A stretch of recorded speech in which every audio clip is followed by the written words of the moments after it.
Welcome to Golden Blue, everybody, home of the college football fan, and don't forget about the checklist. Hat check, sunglasses check, Pepsi check, notes check, sources check, and thick skin is a check. And don't forget to sing gear to represent your team and yourself in my background. Send it to P.O. Box 360, Liberty, South Carolina, 29657, and get yourself a shout out. On to the next video. In case you're wondering, these are the teams that we don't have represented for the mini helmets. As you can see, we actually have quite a few big brands that's not represented here at Golden Blue. So get your team represented here on Golden Blue. Hey, you already know what time it is, so might as well sit down, brace yourself, and buckle up because you are entering the speculation zone. We are back from our trip from West Virginia, so we're back here in the upstate of South Carolina. However, I am in the school line to pick up my kids, so I'm going to have to do a video in the car. Don't worry, I'll get back in the studio later today.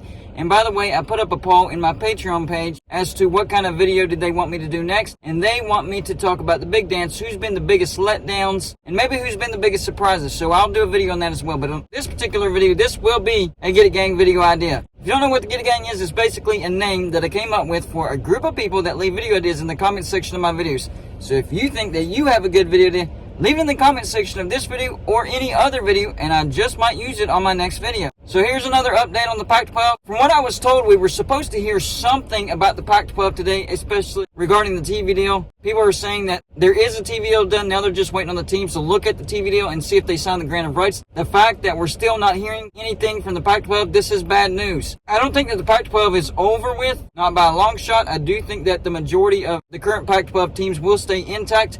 But I do think the fact that the Pac-12 is looking at San Diego State, SMU, Colorado State, and a fourth mystery team, that tells me that the Pac-12 is preparing to lose teams. Otherwise, it wouldn't make any sense for the Pac-12 to look at these lower brands to add on right now. And no disrespect to San Diego State, I actually think that San Diego State is a smart move by the Pac-12. You lost the Southern Cal market by losing USC and UCLA to the Big Ten. So I actually think that that's smart. But looking at Colorado State and SMU and a mystery fourth team, whoever that may be, that's really what's raising red flags for me as far as the Pac-12 preparing to lose members. So the Get It Gang video idea that I'm going to be reading today is from W. Harmon. He says, I'm sure hoping that WA, Washington, and OR, Oregon, go to the Big Ten.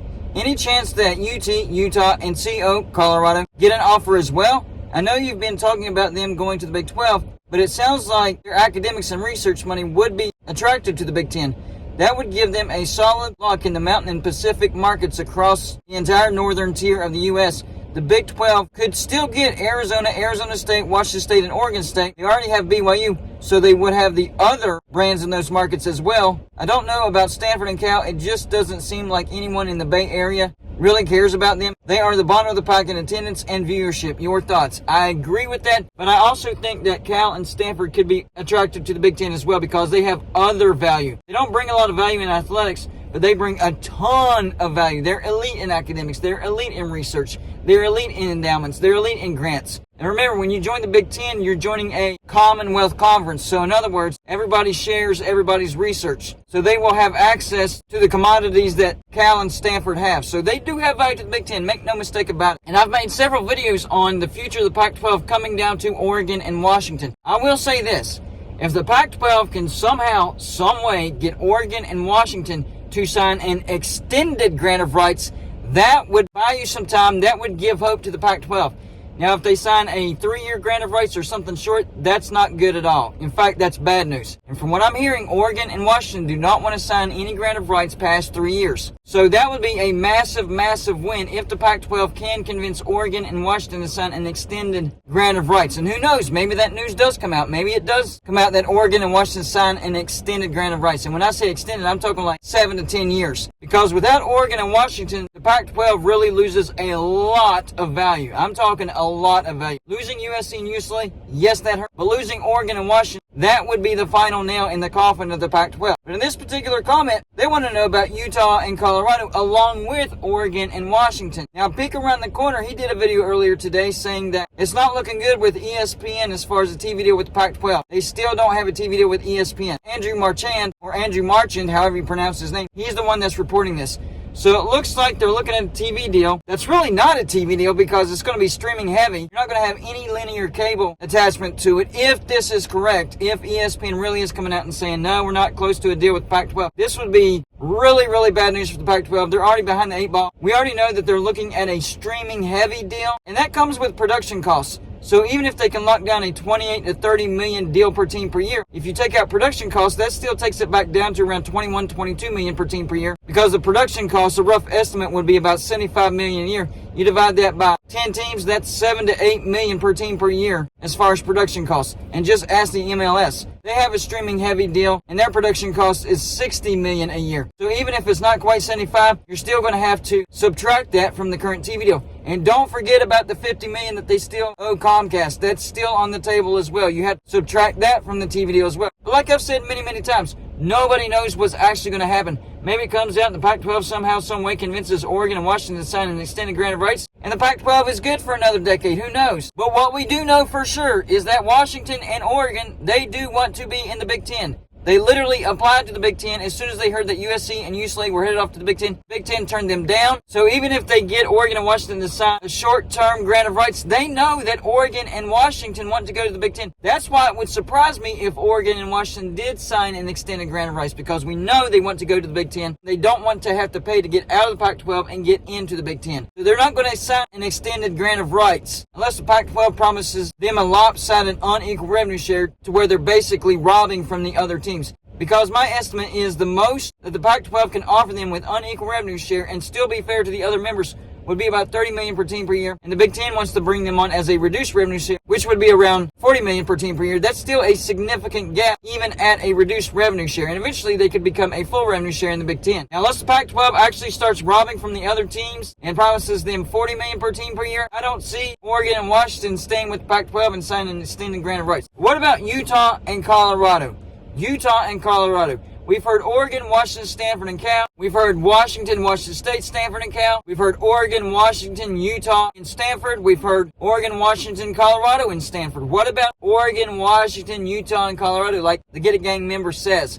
I think that's a possibility. I don't think it's one of the highest likelihoods, but it is a possibility. You have Washington and Oregon, who are by far the best football brands out there, but Utah has won the Pac-12 the last 2 years. They do have some value in athletics. And Utah has come out and said that they would never, ever join the Big 12 because they think it would hurt their revenue when it comes to their academics and research. And on top of that, they threw in the NIL argument as far as if they join the Big 12, it would hurt the NIL. I disagree with that, but it could be an argument they could be using to get into the Big 10. They could be like, look, listen, Big 10, we've won the Pac-12 2 years in a row. You see we're investing into our NIL. We would bring you value both in academics and the athletic side as well. Utah would have an argument.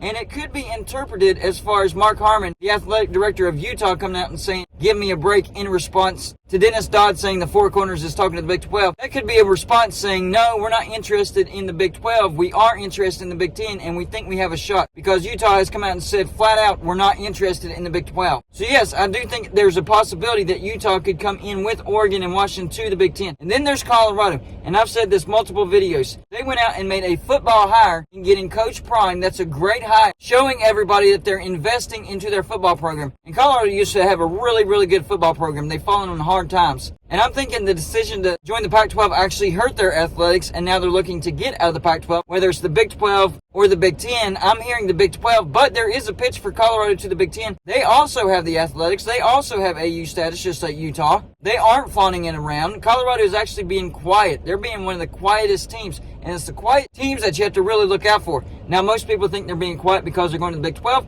but it could be because Colorado is trying to get into the Big 10. And they do have an argument both on the athletic side of things and on the academic side of things. Once they hired Deion Sanders, their NIL revenue went through the roof. Transfers were contacting Colorado left and right.